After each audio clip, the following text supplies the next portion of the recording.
questions, right? And, what is it that my anxiety is about? Is it distorted? Is it valid? If it's valid, right? What is it that I can do about this problem that's giving me anxiety? Because again, emotions aren't bad, right? So anxiety is not a bad emotion.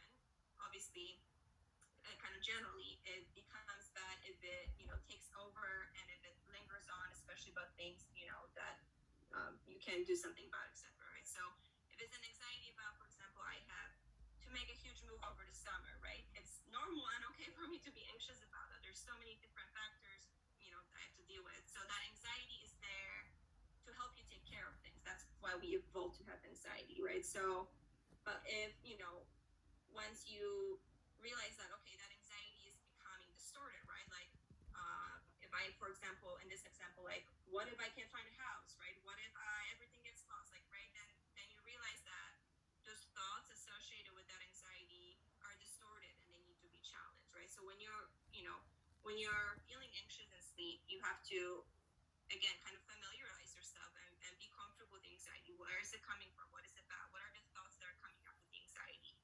And so if it's either that, if it's something that's being blown or distorted, or if nothing, right, and it's just a feeling of more kind of a physiological feeling of anxiety, then it's more so focusing on retraining your parasympathetic nervous system, right? It is doing that breath work to bring down that cortisol and be aware of your senses, your body, really train those skills of physiologically pulling yourself. So it's usually a combination of both, right?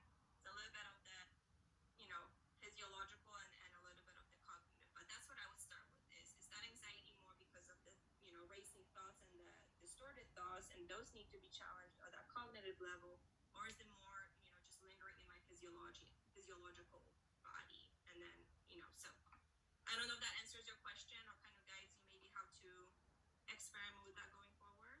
No, yeah, it definitely does. I'll think about it more. I feel like it's more like parasympathetic, and I've tried to sort of do like breathing and meditating, but I've tried to do it like when I'm still laying down. So maybe I need to like just get up and like go through some type of meditation.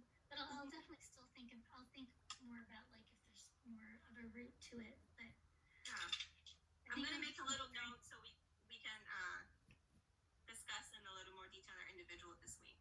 Yeah, well, and I'm gonna look for something to, because it was one of the things. It's like when of course, I'm thinking of it, like 12 or 1 o'clock at night, and it's like I don't want to be, go searching for, something to listen or watch or whatever to meditate. Yeah. But if I do it ahead of time, then when that comes up, I can just, hit play and.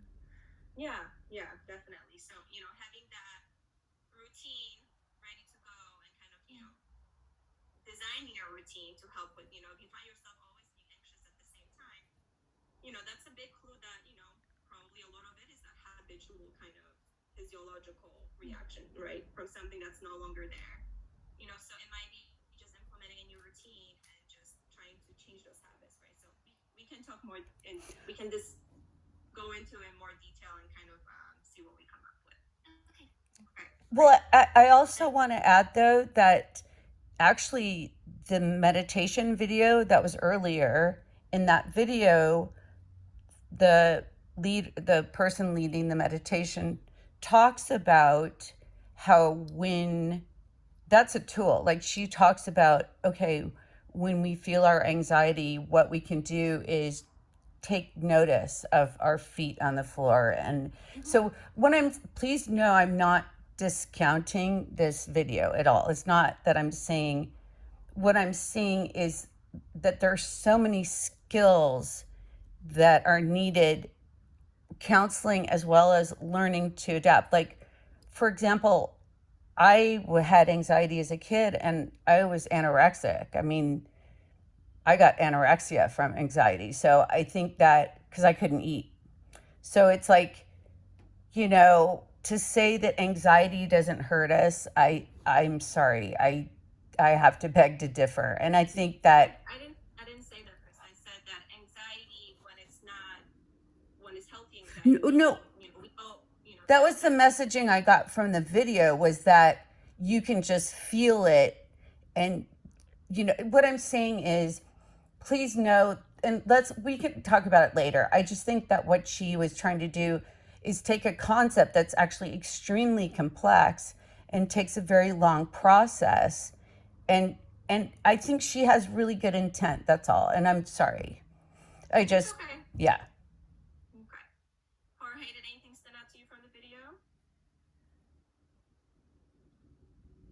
You're on mute. I don't want to make this longer. I know you're probably hard pressed for time, but you know, I have an anxiety disorder. Yeah.